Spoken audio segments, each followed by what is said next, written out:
Hey, let's meet Multi-Grammy winner Molly Tuttle.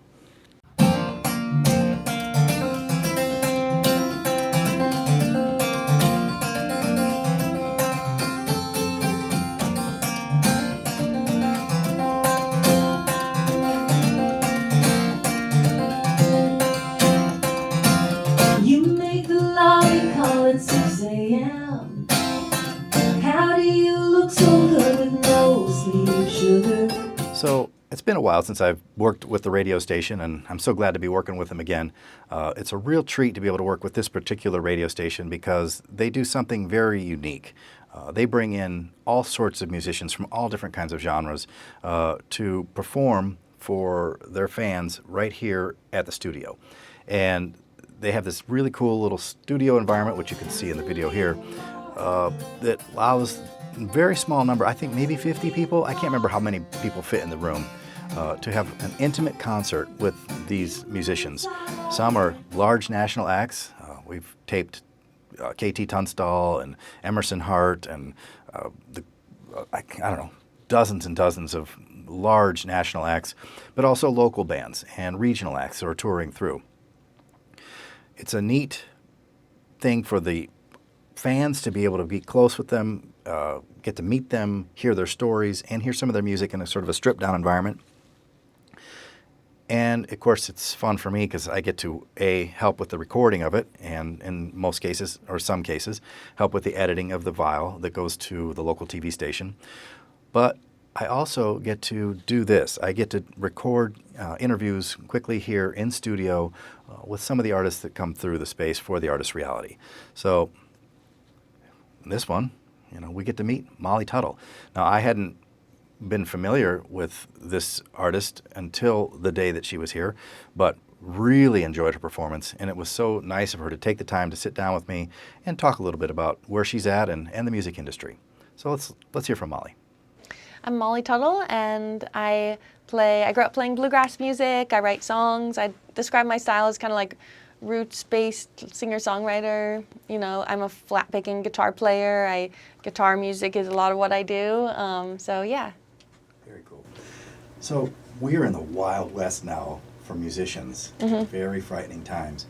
How are you dealing with these changes as far as AI being involved in music and what's happening across the board? How are you adjusting to that, or how are you dealing with it?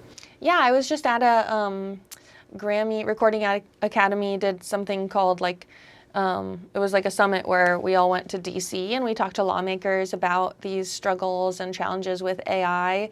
One thing I wasn't aware of was I've heard of the apps where they'll create songs. Like there's an app called Suno that you can give it a prompt, it'll make a whole song. What I wasn't aware of is that they're using who knows how much music. They're using millions and millions of songs that are copyrighted material to create this AI music.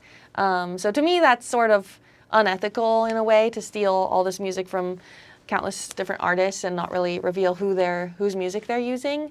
So I think that's an important issue. And for me, AI hasn't changed how I do anything because I don't really use AI in my songs. I don't use it in any demos that I make. The one way we have kind of incorporated it is, I know that my sound engineer, he has some software that uses AI to just erase feedback. Like if the mic starts feeding back during a live show, he has this program that just senses the frequency and it gets rid of it really fast, which I think is really cool. It's like super helpful for us. But so that's kind of made things better in the live show. But yeah, as far as like creating art, it hasn't affected how I do anything. How many tour stops do you do in a given year per se? It depends on the year. I think this year we're aiming to do about 85. Sometimes I do 100. Sometimes I do 100 plus. But yeah, I tour a lot. So touring that often, how do you find the time then to create new content, new music? It's just whenever I'm off the road, I try to get back into the songwriting headspace. I haven't really gotten good at writing songs when I'm on tour. I have done it here and there, but especially when the touring picks up, I feel like a lot of my energy goes into the live show, and I don't have that much time and energy left over to like complete song. So I'm often like writing down song ideas or thinking of them for later, and then when I get home, kind of fully sitting down and fleshing out the songs. What are the challenges that you as an artist face that you don't think people at home have any idea what your life is like? I don't think people realize that like there's so many unglamorous parts to being a musician. Like people think once you're on a tour bus, your life is just smooth and easy. They don't realize that you can't even poop on the bus. Like you don't even have a toilet most days that you can use. So you're really just relying on like the venue opening up so you can even take a shower. My bandmates were talking about like people that aren't in the music industry think their lives are so glamorous. They don't realize that they have specific flip-flops called shower shoes that they wear in the shower every day. So little things like that. It's just not a normal lifestyle. I think maybe I'd just compare it to another job where you're just traveling all the time and living on the road, literally. Is there anything I haven't asked you that you would like to share with people to kind of help them get to know you? Oh, yeah, I mean, I guess, I don't know, let them get to know me. I've lived in Nashville for 11 years, grew up on the West Coast out in Northern California, the Bay Area. I love that region of the country. It inspires a lot of my songs. Love the music community in Nashville. I grew up playing bluegrass music, and yeah, I love what I do, and I just am excited to keep making music. One thing you just touched on, it made me think of something. So I've been hearing stuff that Nashville is facing a little bit of its own, I don't know what the word would be, it's a negative renaissance, that it's become the new Vegas, and that is a problem. Yeah.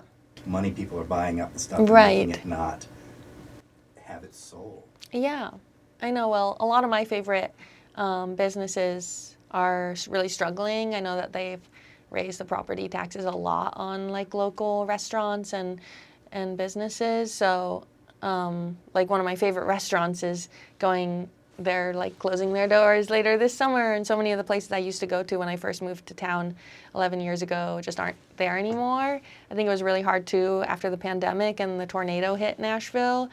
That's when I noticed a lot of these bigger chains moving in, corporations buying up the real estate, and it was harder for the local spirit to continue to rebuild. So yeah, I hope that, we continue to hold on to whatever's left of that in Nashville. And I know that the music community is so strong and that spirit is still thriving. But yeah, certain parts of the city I find hard to go to just because they're kind of overrun and get so hectic and you just don't feel like the soul of Nashville there anymore. Well, that was a fun time. I hope you enjoyed that interview as much as I did. I know I enjoyed the performance. Such a treat to get to meet her and for her again to spend the time with me when she had a very busy schedule here at the station. I hope you enjoyed this, and if you did, please stick around because I'm going to do as many of these as I possibly can. We've got a bunch more artists already scheduled, and I'm looking forward to meeting each and every one of them.